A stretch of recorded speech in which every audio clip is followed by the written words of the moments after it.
Prison van থেকে বলেছে 90% পতন হয়ে গিয়েছে, আর 10% ধাক্কা দিতে হবে।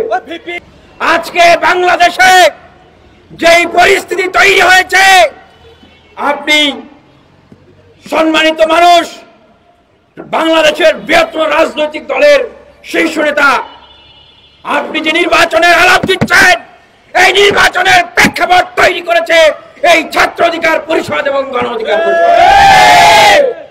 যদি 2018 সালে কোটা সংস্কার আন্দোলন না হতো, 19 সালে ডাকসু নির্বাচন না হতো, ছাত্র অধিকার পরিষদের নেতৃবৃন্দরা বারবার মার খেয়ে আবার যদি বিশ্ববিদ্যালয়ে ছাত্রলীগের অত্যাচার নিপীড়নের বিরুদ্ধে বুক চেতিয়ে না দাঁড়াতো, বাংলাদেশের তমুর তরুণ দামালদের বুকে প্রতিবাদের অগ্নিস্ফুলিঙ্গ না তৈরি করত, বাংলাদেশের মানুষের ভিতরে বিপ্লবের স্পৃহা না তৈরি করত, তাহলে আজকের এই গণ অভ্যুত্থান কি হতো? হতো না। আমরা গণ অভ্যুত্থানের একক ঠিকাদার আমাদেরকে দাবি করছি না। এই গণ অভ্যুত্থানের ক্রেডিট বাংলাদেশের সকল রাজনৈতিক দল, সকল মানুষের, যারা বিপ্লবে অংশগ্রহণ করেছেন। আমরা এতদিন এই কথাগুলো বলি নাই। আমি চ্যালেঞ্জ করে বলছি, এখানে সাংবাদিক ভাইয়েরা আছেন, এই যে 24-এর বৈষম্য বিরোধী ছাত্র আন্দোলন যে কমিটি হয়েছে, সেই কমিটির আপনারা পরিসংখ্যান করেন, সেই কমিটির ভিতরেও কোন ছাত্র সংগঠনের নেতৃবৃন্দদের সংখ্যা বেশি? আমরা এগুলো কখনো বলি নাই জাতীয় ঐক্য নষ্ট হবে, জাতীয় সংহতি নষ্ট হবে। যখন জুলাই আন্দোলনের সময় আমাদের ছোট ভাইয়েরা ডিবির কারণে, ডিবির যে অফিসাররা ছিল তখন, এই শয়তানগুলার, এই পিশাচগুলার অত্যাচারে মার খেয়ে তারা যখন বললো যে কি আন্দোলন প্রত্যাহার করলো, বলে নাই? বলেছে কিনা বলেন? সাংবাদিক ভাইরা সাক্ষী আছেন, বলে নাই আন্দোলন প্রত্যাহার করলাম। কিন্তু একটা মানুষ যিনি টিভির কারণে ফুটবলের মতো যাকে লাঠি দিয়ে অত্যাচার করা হয়েছে, নির্যাতন করা হয়েছে, যাকে মেরে ফেলার হুমকি দিয়েছে যে তুই আর যদি কথা বলিস তোকে মেরে ফেলা হবে, তিনি প্রিজন ভ্যান থেকে বলেছে 90% পতন হয়ে গিয়েছে, আর 10% ধাক্কা দিতে হবে। ভিপি নূরের কথা রাখছি, 10% ধাক্কা দিছি, 10% ধাক্কা দিছি, ভিপি নূরের কথা রাখছি, নূরের কথা রাখছি, 10% ধাক্কা দিছি, ভিপি নূর ভয় নাই, রাজপথ ছাড়ি নাই, রাজপথ ছাড়ি নাই, ভিপি নূর ভয় নাই। আমরা এই কথাগুলো বলি নাই ভাই, এখনো এই কথাগুলো বলতেছি যে আমাদেরকে উপদেষ্টা বানান, আমাদেরকে 20টা 30টা আসন দেন, এই দেন, মন্ত্রিত্ব দেন, এই জন্য বলছি না ভাই। কথাগুলো এখন বলতেছি এই জন্য, যারা বিপ্লবের ঠিকাদারি নিয়ে নিয়েছেন, তাদের কার্যক্রম, কর্মকাণ্ড, তাদের চাঁদাবাজি, তাদের সিন্ডিকেট, তাদের নিয়োগ বাণিজ্য, বিপ্লবকে কক্ষিগত করে সবাইকে মাইনাস করে দেওয়া, দেশকে একটা সহিংসতা সংঘাতের দিকে ঠেলে দেওয়া, বিশৃঙ্খলতার দিকে ঠেলে দেওয়া, তখনও কি আমরা মুখে আঙ্গুল দিয়ে চুপ করে বসে থাকবো? থাকবো না। মনে রাখবেন, ছাত্র অধিকার পরিষদ, যুব শ্রমিক অধিকার পরিষদ, গণ অধিকার পরিষদ, আমরা চুপ আছি বলে ভাববেন না এটা আমাদের দুর্বলতা। আমরা জাতীয় স্বার্থে আমরা চুপ আছি, সহিংসতার স্বার্থে আমরা চুপ আছি।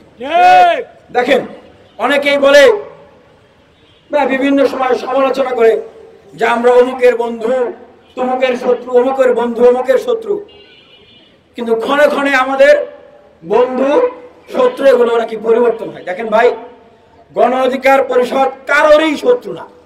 অভ্যুত্থানে অংশগ্রহণকারী প্রত্যেকটি শক্তি বন্ধু হচ্ছে গণ অধিকার পরিষদ। কিন্তু আওয়ামী লীগের সময় যেরকম আওয়ামী লীগের চাঁদাবাজি, ছিনতাই, রাজধানী, তাদের দুঃশাসন, ফ্যাসিবাদের বিরুদ্ধে আমরা লড়াই করেছি, আমাদের রাজনীতির হাতে করেই হয়েছিল ফ্যাসিবাদকে উৎখাত করার জন্য, নতুন একটি বাংলাদেশ তৈরি করার জন্য।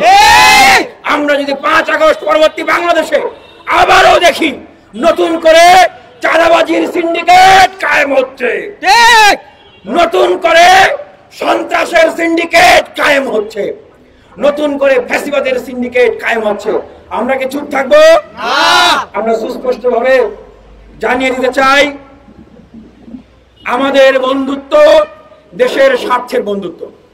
বিএনপির সাথেও আমাদের বন্ধুত্ব আছে, জামাত ইসলামের সাথেও আছে, এনসিপির সাথেও আছে, বাংলাদেশের অভ্যুত্থানে অংশগ্রহণকারী 52 সবার সাথে আমাদের বন্ধুত্ব আছে।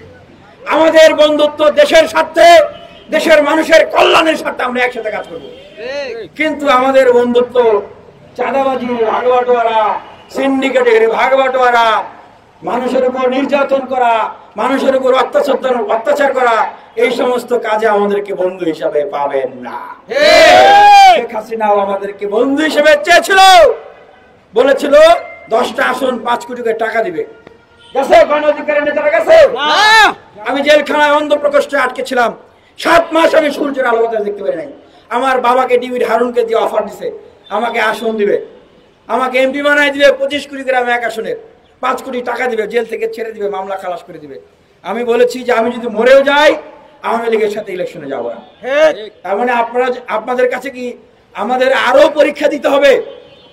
আমরা অনেক পরীক্ষা দিয়েছি, আরো পরীক্ষা দিতে হলে এদেশের জনগণের কাছে আমরা আরো পরীক্ষা দিতে রাজি আছি। গণ অধিকার পরিষদ দেশের মানুষের রাজনীতি করে। আওয়ামী লীগের সময় একটা গ্রুপ বলতো না, ভাই এই গণ অধিকার পরিষদ তোরা তো শেখ হাসিনার সাথে ইলেকশনে যাবি, বলতো না ভাই? বলতো না? এটার কারণ কি জানেন? তারা মানুষের কাছে অধিকার পরিষদের যে একটা আপসহীন রাজনৈতিক চরিত্র, বিপ্লবী চরিত্র, সেই চরিত্রটিকে নষ্ট করে দেওয়ার ষড়যন্ত্র, ড্যামেজ করে দেওয়ার ষড়যন্ত্র। গেছে গণ অধিকার আওয়ামী লীগের সাথে ইলেকশনে? যায় নাই। রাজনৈতিক কৌশলের খেলা, কিন্তু সবচেয়ে বড় কৌশল হলো জনগণের রাজনীতিটা করা। গণ অধিকার পরিষদ জনগণের রাজনীতি করে। আজকে আমরা দেখেছি যে বৈঠক হয়েছে জনাব তারেক রহমান এবং ডক্টর মোহাম্মদ ইউনূসের সাথে। জনগণ কি চায়? গণ অধিকার পরিষদ কি চেয়েছে? গণ অধিকার পরিষদের নেতৃবৃন্দরা, ছাত্র অধিকার, যুব অধিকার কি চেয়েছে? আমরা চেয়েছিলাম একটা জাতীয় ঐক্য সরকার, চেয়েছিলাম না? আমাদের গণ অধিকারের সভাপতি তিনি বলেছেন যে আমরা জাতীয় ঐক্য সরকার চাই। গণ অধিকার পরিষদ কি একাই ক্ষমতা দখল করতে চেয়েছে? আমি বাংলাদেশ জাতীয়তাবাদী দলের বর্তমান সর্বোচ্চ নেতৃত্ব জনাব তারেক রহমানের প্রতি সশ্রদ্ধা জ্ঞাপন করে আমি একটা প্রশ্ন রাখতে চাই, একটা জিনিস জানতে চাই। বিএনপি 31 দফা দিয়েছিল, সংস্কারে দেয় নাই ভাই? তার যে শরিক দলগুলো ছিল, ফ্যাসিবাদের বিরুদ্ধে লড়াই হয়েছিল, তখন 31 দফা দিয়েছে না? বলেছে রাষ্ট্র সংস্কার, বলেছে জাতীয় সরকার গঠন করা হবে।